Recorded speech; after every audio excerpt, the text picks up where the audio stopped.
Olá, tudo bem? Eu sou o professor Jerry Tononi. Bem-vindos ao podcast. Por que cast? Porque cast lembra questionar, porque em latim se pronuncia question. Em latim, question quer dizer pergunta, quer dizer questão. E aí, desembargador, gostou do nome do podcast? Muito bom. E quero começar a dizer que é uma honra, uma alegria estar aqui no podcast de um dos mais cultos professores de português do Estado do Espírito Santo. É uma honra para mim. Fico extremamente feliz em ouvir esse elogio, sem exageros. Mas muito obrigado. Fico extremamente feliz com a presença do senhor aqui no podcast. Se precisar, a gente paga até ingresso. Fico muito encantado, porque com a convivência, né? Amo pessoas que têm senso de humor. Acho que o mundo seria bem melhor com pessoas com senso de humor. Desembargador, a palavra sincero, a origem dela quer dizer sincera, puro, limpo. Tá? E outra informação curiosa, Aristóteles, um filósofo grego, disse antes de Cristo, né, que a dúvida é o princípio da sabedoria. Por esse motivo eu vou perguntar, eu vou questionar e fique à vontade para responder. Na vida pessoal, quem é Pedro Vals Feio-Rosa? Vida pessoal. A pessoa mais sem graça que se pode imaginar. Gosto muito de ficar ao computador, escrevendo ou programando, ouvindo música clássica. E ocasionalmente eu tenho um hobby, que é plastimodelismo, é montar miniaturas de plástico. Levo às vezes anos para terminar um kit, uma réplica. Ou seja, a pessoa mais sem graça que existe no mundo. Desembargador, e na vida pública? Claro, eu disse desembargador Pedro Vals Feio-Rosa, mas antes disso, pode dizer rapidamente a trajetória de vida pública? Bom, comecei como programador, comecei a fazer programas de computador aos 12 anos de idade. Cheguei a cogitar entrar até para a área de tecnologia, mas decidi dedicar-me à área jurídica e tive a felicidade de aliar a tecnologia ao exercício da atividade jurídica. Isso foi muito bom para a instituição, pude colaborar em alguma coisa com o aprimoramento do judiciário brasileiro e a partir dali fui fazendo minha carreira. Interessante. Desembargador, dizem que perguntar e questionar tem o mesmo sentido. Na Sim. verdade, isso é um equívoco, né? Pergunta-se quando se quer saber algo de alguém. Onde você mora? Qual o seu nome? Questiona-se quando se põe em dúvida algo que alguém disse. Fulano deu uma informação, Beltrano deu outra informação e essas informações elas se contradisseram. Podemos questionar. A minha pergunta está ligada ao verbo perguntar. Desembargador, se eu fizesse perguntas a outra pessoa sobre sua vida, quem saberia mais sobre ela? Bom, minha esposa, minha mãe, e posso dizer hoje meus assessores, a minha equipe de trabalho, que já está comigo, alguns deles, há quase 3 décadas. Que curioso, que interessante. Outra palavra curiosa da língua é a palavra aluno. Aluno, dizem por aí que quer dizer ausência de luz. Isso é um equívoco, tá? Aluno quer dizer criança, lactente e, por extensão, discípulo. Minha pergunta, desembargador, qual é a sua maior inspiração de vida? Quem foi ou quem é o seu professor de vida? Pode citar vida pública ou vida pessoal. Eu aprendi muito, e entenda-se por muito aquilo que vai bem além dos livros. Eu aprendi muito com meu saudoso pai. Ele foi deputado federal 2 vezes, deputado estadual 2 vezes, foi secretário-chefe da Casa Civil. Ele passou pelos 3 poderes. 3 poderes. Então, ao lado dele, eu pude aprender coisas que numa biblioteca eu não aprenderia. Um tempero entre o conhecimento e a realidade da vida, a realidade do nosso país, a necessidade do momento histórico. Foi muito importante. Aprendi muito. Meu grande professor. Os dicionários também dizem que ouvir tem o mesmo sentido de escutar. Isso é uma informação equivocada. Ouvir quer dizer perceber pela audição. Escutar tem dois sentidos. Escutar tem o sentido de parar para prestar atenção para ouvir.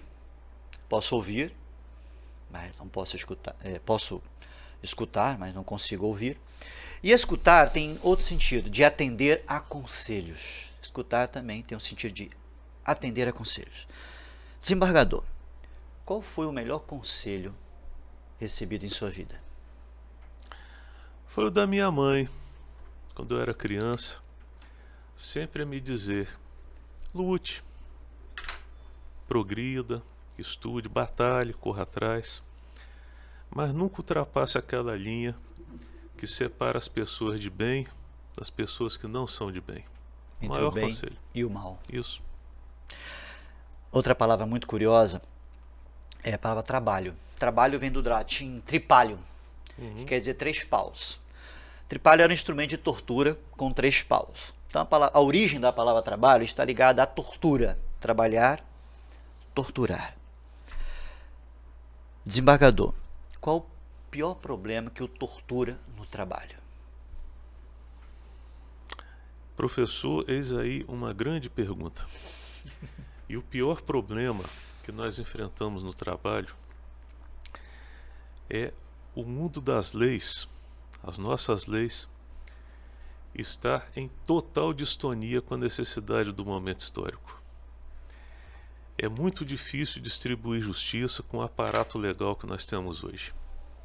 Nossas leis foram feitas muitas vezes buscando imitar leis da Suíça, da Europa como um todo, dos Estados Unidos, ou seja, buscando imitar textos feitos para realidades outras. A nossa realidade, a nossa cultura, o nosso povo foi forjado sob condições históricas muito distintas. Então, adaptar-se uma lei dessas à realidade de um país que ainda está em construção é muito difícil, é torturante. Desembargador, falecer e morrer, eles têm empregos distintos. O verbo falecer, ele está ligado ao efeito natural. O substantivo falecimento está ligado a esse efeito natural, aplicando-se mais aos idosos. E o verbo morrer, o substantivo morte, ele pode ser empregado em qualquer circunstância, em qualquer situação. Ele me pergunta, desembargador, se o senhor pudesse reencontrar uma pessoa que já tenha falecido e morrido, quem seria e por quê? Seria o meu saudoso pai, a fim de que ele pudesse me aconselhar sobre o caminho que eu tenho seguido, onde eu tenho acertado, onde eu tenho errado, pedir uma derradeira aula. Outra palavra extremamente curiosa é a palavra enfezar. Dizem por aí que enfezar está ligado a fezes. Que enfesado quer dizer estar coberto de fezes. Isso é um equívoco. E essa informação se propagou. Na verdade, enfezar está ligado à palavra enfessare, que quer dizer ficar raivoso, ser hostil. Desembargador, o que o deixa com raiva no dia a dia? É possível algo o deixar com raiva? Muito difícil. Eu busco ser a pessoa mais serena da face da terra. Tento. Aqui e ali, evidentemente, haverá momentos de inconformismo. Daí a pergunta: até Jesus teve o seu dia de inconformismo e de ira. Se ele teve, que dirá eu. Mas o que me deixa muito indignado é algo chamado cinismo. É o defender de teses, é o defender de políticas, de práticas que não correspondem à verdade, que não correspondem à sensibilidade que deveria nortear cada ser humano. A palavra boato, ela quer dizer relato falso ou verdadeiro. Sim. E rumor é um relato falso. Minha pergunta, desembargador, já inventaram uma notícia falsa sobre sua vida? Eu não diria exatamente falsa. Há pontos de vista, há interpretações que nem sempre são justos. Eu eu não utilizaria o termo falso, não. Houve aqui e ali alguma desinteligência, alguma interpretação equivocada, mas felizmente eu não posso dizer que houve uma falsidade, eu não colocaria assim. Houve um ruído de comunicação. Ruído de comunicação. Olha que palavra interessantíssima. A palavra inteligente, o vocábulo inteligência, vem de inter mais legere, saber escolher. Segundo os antigos, uma pessoa inteligente era uma pessoa que sabia fazer boas escolhas. Desembargador, qual foi a melhor escolha da sua vida? Meu casamento, casei bem. Sou feliz, 31 anos de casado. Parabéns. Casamento sereno, alegre. Muito bem, que Escolhi legal. bem. A palavra paixão é uma palavra de origem. Paixão é uma palavra de origem grega e quer dizer sofrimento. Paixão de Cristo, sofrimento de Cristo. E compaixão quer dizer o quê? O que sofre pelo outro. O que sofre com o outro. Então, compaixão, a origem dela está ligado a esse sentido.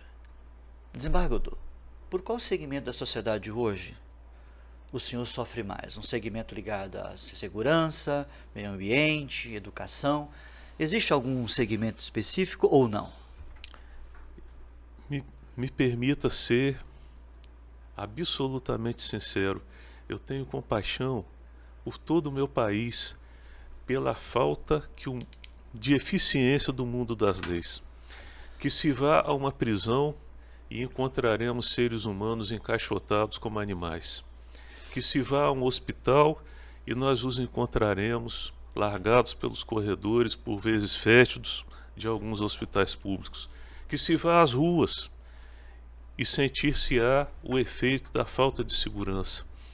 Isso tudo tem uma raiz: o fraco desempenho do mundo das leis. Então há que se ter pena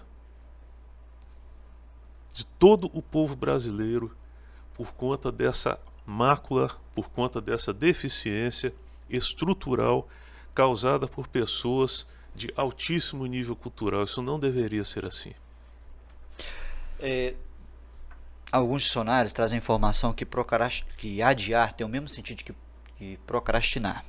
Isso também é um erro. Adiar é marcar para outro dia, por exemplo, a realização de uma reunião, um projeto e tal. E procrastinar quer dizer remeter continuamente a realização de um ato, a prática de um evento. Desembargador, procrastina algo em sua vida? Um projeto? Evito ao máximo. Tem um projeto que eu estou procrastinando há alguns anos, que é o de escrever um livro sobre o que vi ao longo da minha carreira. Mas também não usaria o termo procrastinar, talvez não tenha chegado no momento correto. Chegará.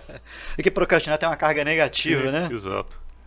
Dromo é um sufixo grego e quer dizer lugar onde se corre. O sentido original de dromo quer dizer lugar onde se corre. Então nós temos autódromo e hipódromo. E as pessoas, por desconhecer essa informação, criam palavras. Exemplo, camelódromo. Então estão paradas, camelô. Sambódromo, não estão correndo, elas estão sambando. Fumódromo e tal. Então o dromo perdeu o sentido original. Dromo não significa mais lugar onde se corre, né? Dromo, em algumas palavras, significa lugar. Desembargador, em que lugar estava quando o senhor recebeu a notícia mais importante da sua vida? No meu local de trabalho. Você se lembra da notícia? Foi a notícia da minha promoção. Estava no meu local de trabalho, lá recebi. Foi uma notícia muito importante para mim. Que legal. Em português, existe a expressão enfiar o pé na jaca. Na verdade, a expressão original, e o senhor é muito estudioso e vai gostar dessa informação. A expressão original era enfiar o pé no jacá. Jacá com acento no último A. E jacá significa o quê? Um cesto feito de cipó ou taquara. Então, enfiava-se o pé no jacá. Com o tempo, a palavra jacá se perdeu, as pessoas raramente empregam, e trocaram jacá por jaca, enfiar o pé na jaca. Desembargador, existe algo que o senhor gosta de comer muito ou beber muito que o faz enfiar o pé na jaca? Boa pergunta. Meu prato preferido é um bom estrogonofe, o bom e velho estrogonofe. O faz enfiar o pé na jaca? Aí enfia o pé na jaca. Outra palavra bem curiosa do português é a palavra formidável.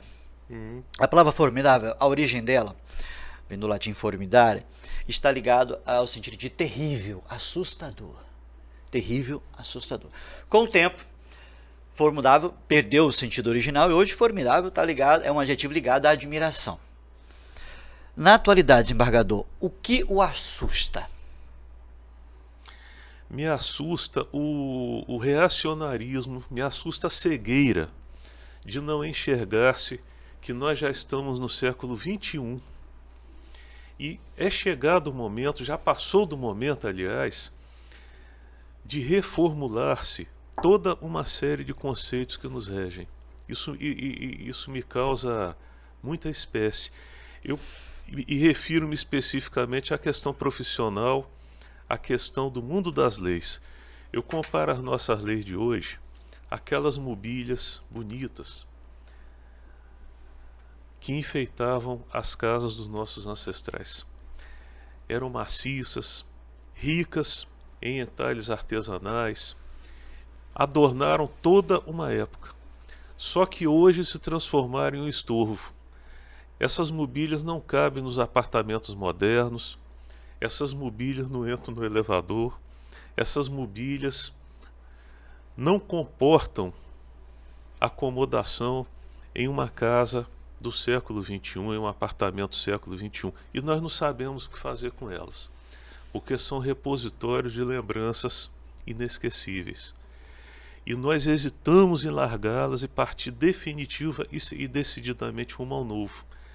Então isso é que me causa profunda espécie no mundo de hoje. Como nós temos demorado a perceber que ainda estamos atados, presos, vinculados a práticas, a termos, a formalismos da época de Roma.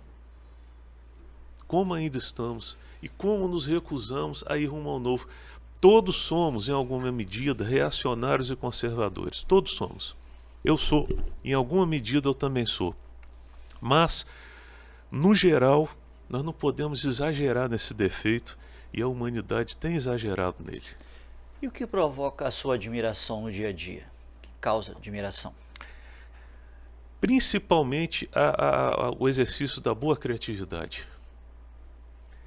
Eu tenho uma admiração incrível, por exemplo, por uma pessoa como Mozart, como Beethoven, que criaram peças maravilhosas a partir do nada. Admiração por uma pessoa como Alan Turing, que a partir do nada ou do quase nada criou o computador que hoje ajuda a humanidade de uma forma indescritível. Eu tenho muita admiração, aquela boa inveja, se é que o termo talvez esteja errado, mas a boa inveja, no sentido de admirar essas pessoas. Você citou os romanos, o senhor citou os romanos, o termo cor de coragem que vem de coração. Agir com coragem, agir com coração. O cor de decorar também tem a ver com coração. Os romanos antigos acreditavam que a verdadeira inteligência estava no coração. Em sua área, a área do direito, é possível tomar uma decisão importante com o coração? Não só é possível, como é mandatório, obrigatório. Há um justo filósofo chamado Didier de Vabres, segundo quem a lei escrita é imperfeita e não é mais do que um guia prático para o julgador. Que bonito. Vou citar um outro filósofo aqui, Sêneca. Sim. É um filósofo romano. Sêneca disse o seguinte, desembargador, que a educação exige muitos cuidados, Sim. porque influencia por toda a vida. Desembargador Pedro Valsfel Rosa, qual é a lição que o senhor quer que os seus filhos, que os seus netos não se esqueçam nessa vida? Eu retomarei aquele ensinamento de minha mãe. Há uma linha a partir do qual cessa o bem e começa o mal. Nunca ultrapasse essa linha, seja que pretexto for, seja que título for, seja sob o abrigo de que os fins justificam os meios, não importa. Há uma linha, não a cruze. Para finalizar, eu vou fazer breves perguntas. O ou é um termo na língua portuguesa que quer dizer alternância ou exclusão. Então só pode escolher uma palavra ou outra, tá? Cozinhar ou sair para comer? Cozinhar nada melhor do que a cozinha da casa da gente. Praia, montanha ou campo? Eu gosto mais de praia. Academia ou caminhada na rua? Os dois. Só pode escolher um. Só um. Então caminhar na rua. Dia de sol ou dia de chuva? Meu dia de felicidade é chuva, frio, eu em casa no computador vendo música clássica e trabalhando. Filmes no cinema ou filme em casa? Em casa. Café da manhã, almoço ou jantar? Café da manhã. Doce ou salgado? Salgado. Apartamento ou casa? Apartamento. Cachorro ou gato? Cachorro, tem dois. Frio ou calor? Frio. Muito obrigado. Eu que agradeço, professor. Pela gentileza, pela educação, pela inspiração. Eu que agradeço. Muito Uma obrigado. honra ter estado aqui. Vamos à dica do dia. A palavra remoso existe? Não. Rebozo não existe. O que existe é reimoso. O que significa reimoso? O que pode fazer mal. Então, que não se diga comida remosa. A comida que faz mal à saúde é uma comida reimosa. Não precisamos aprender mais, precisamos aprender sempre. Que a gente se veja no meio da multidão. Siga o canal, ative o sininho, deixe o seu like. É isso aí, até a próxima.